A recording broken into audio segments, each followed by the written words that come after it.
Hey sisters, welcome back to the HB Book Club. I wanted to talk to you about the book that we read in August, which was The Bottom of the Pool. So I decided to film this right outside by my pool because most of the chapters of this book I read while I was laying by the pool. So it is a quick read. Here's what I want to say about that. If you have not read it, and you want to read it after my review, you may not want to. It's one that you could probably do in a day if you're a quick reader. My mom is one of the fastest readers. She can get a book done that's probably this big in a day. It's crazy. I am a very slow reader, okay? I just have to tell you that because I'm usually into a lot of books at once. With that in mind, if you did not read it and want to, it's not too late. I'm going to introduce to what we're reading right now in August. It's more of a novel. This is more of one of those books where it teaches you to think beyond your boundaries. One of those, I don't want to call it a self-help book, but kind of one of those faith books that just pushes you a little bit and buoys you up. That's been my word all summer is, being buoyed up, kind of being pushed to the next level. So let's just get in and let me give you the rating. I usually rate a book on a scale of 1 to 10. Now, I have a hard time giving anybody a rating of 1 because I'm a published author and effort went into that. I even have a hard time giving somebody a 2 because I just know it's hard to write a book. You have your own style of writing and it may minister to somebody else. It may buoy somebody else up.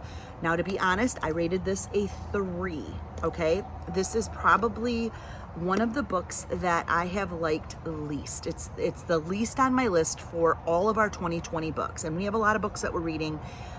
Here's why. Let me just explain. I took some notes. I am one that takes notes.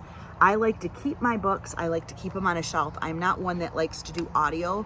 Unless I'm reading a novel or something, then I do audio. But if it's something I want to learn from and highlight and take notes in and possibly use it later, then I really love to have this and put it on my shelf. And I tend to give my kids or anybody in the family a book that I feel like they're going through in that season.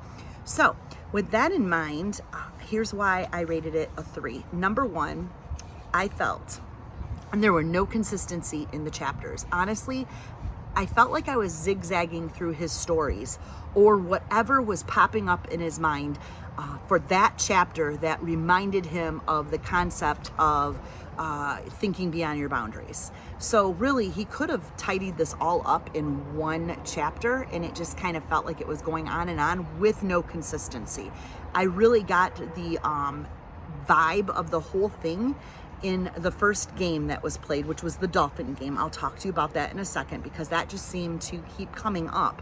And I loved it. It was probably the one thing that stuck the whole book, but it just carried on through every other similar situation. I didn't like that he was going off in all directions. That's how I felt as an author. I loved that I was taught to think out of the box, but it was like he was using different illustrations to, share the same thought. And the one thought was thinking beyond your boundaries to achieve extraordinary results. Okay, one chapter, not a whole book. So that's just my thought on it because it was very repetitious. I mean, the repetition was going on every single chapter, like I said, with like a new thought or a new concept. It was kind of boring for me. The game in the pool was in the very beginning. And I thought it was kind of exciting. That's where you're getting the title, The Bottom of the Pool. And it was a dolphin game that they played back in high school at a swim club. And it was whoever could get leap out of the pool the highest. And everybody would have a competition. They would all go get in the middle of the pool and they'd play this game for hours. Well, his one friend came up with a concept and he won. And that was going to the very bottom of the pool and then launching himself up as high as he could. And it really wasn't a rule. They really didn't have set up rules. This person just thought out of the box on how he could win and get the highest height. So his name was Kevin Perkins, and he ended up beating everybody by 1.5 foot, and he became the king of dolphin. And the way he did it is, like I said, he went. When they took this big circle in the deep end of the pool, everyone treading water, one at a time, we would take turns being the dolphin. Each person in turn swam to the center of the circle. The object of the game was to use your arms and legs and feet to lift your torso out of the water as high as you could go. Okay, so this is the game that you get the name of the bottom of the pool. Well, everybody would do it, and they would have different people winning. Well, the one person that went all the way to the bottom of the pool and then launched himself up and came flying out of the water because he went to the bottom of the pool. And they were thinking, well, that's not right. That wasn't how we were doing it, but there was no rules of how you could do it.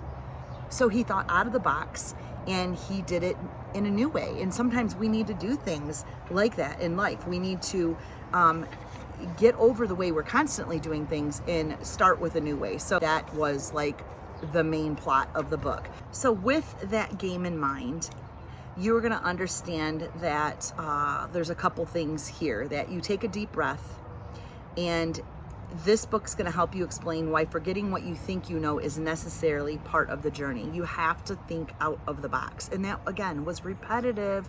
We've learned to trust Andy to bring words of inspiration, practical inspiration, and wise counsel. I feel like that's in this book, but again, could have been tied up in one chapter.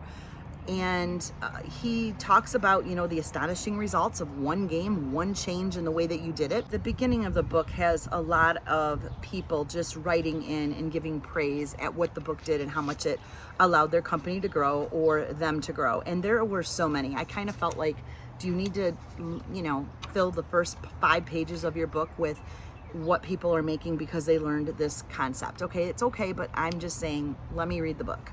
I don't need you to buoy it up with all of this kind of self-praise to, teach me a concept or get me hooked to a book. That's just something I don't like to see a lot of. I do like to see a few, but not as many as in this book. Of course, first 3 pages, then of course on this cover, and then the back cover. It's not necessary. Let me just tell you some of the chapters that were in this book.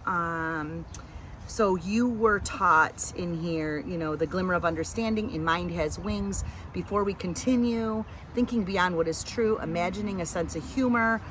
I thought was a really stupid chapter. I totally didn't get it. It made no sense to me.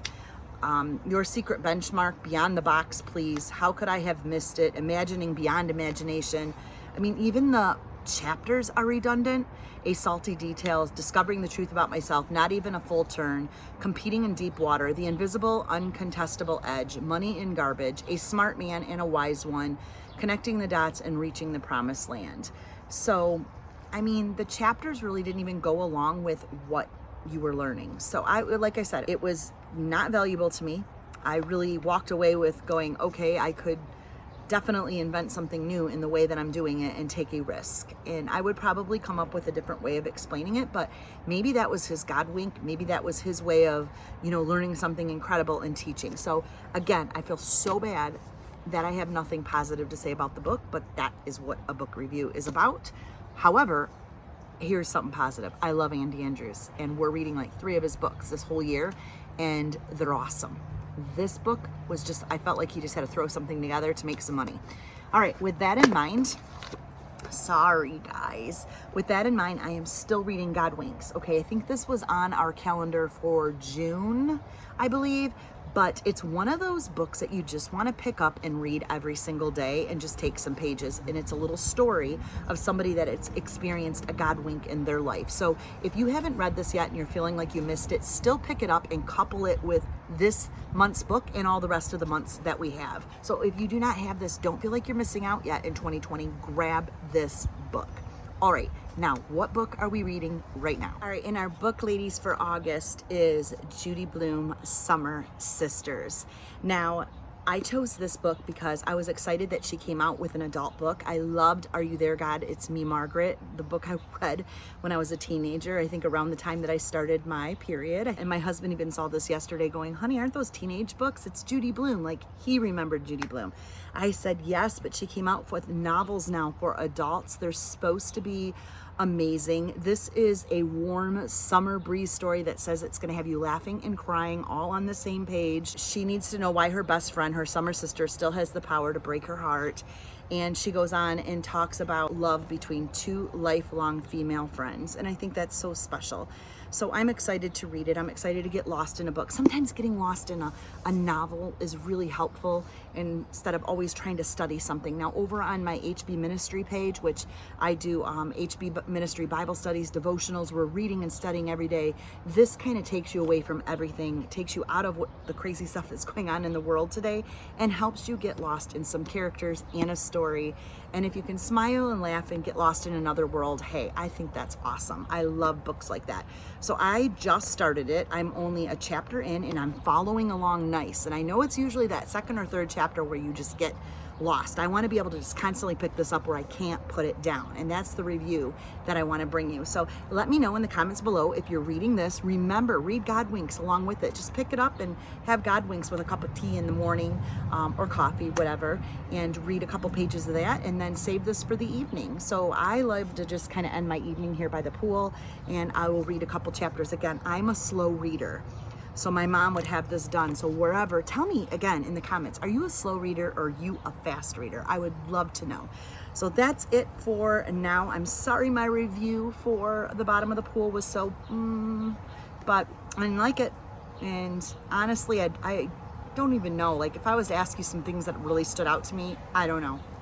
They learned a new great way to play a game and he became famous. And so you should do life that way. It just was, ugh. So I'm excited to get lost in this, started. I will talk to you guys at the end of August for this review. Enjoy this book, and I will talk to you soon. Love you guys. Bye-bye.